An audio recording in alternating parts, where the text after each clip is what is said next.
সোনালি বালুর টিলার পাশে সময় যেন থেমে থাকা এক ছোট্ট গ্রাম। গ্রামের মাঝখানে দাঁড়িয়েছিল এক পুরনো কুয়ো। লোকেরা একে ডাকত চাঁদের কুয়ো। কথা ছিল এখানে সত্য কখনো লুকিয়ে থাকে না। এই গ্রামেই থাকত ইউনুস, এক এতিম ছেলে, হাত শূন্য কিন্তু হৃদয় ভরা সততায়। হঠাৎ এক বছর খরা নেমে এলো, মাটি ফেটে গেল, কুয়োর জল শুকিয়ে গেল, আর মানুষের চোখে নেমে এলো ভয়।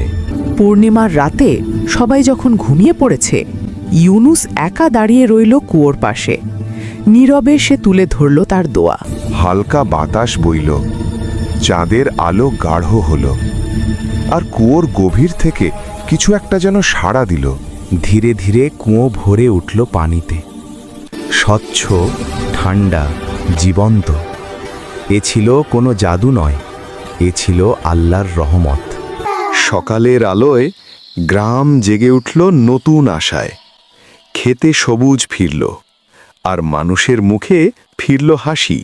কিন্তু ইউনুস আর নেই।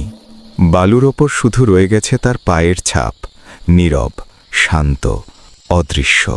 তোমরা সবাই সৎ পথে চলবা। ভিডিওটি ভালো লাগলে লাইক করতে ভুলবে না। এই রকম মজার মজার ভিডিও পেতে চ্যানেলটাকে অবশ্যই সাবস্ক্রাইব করে রাখবে।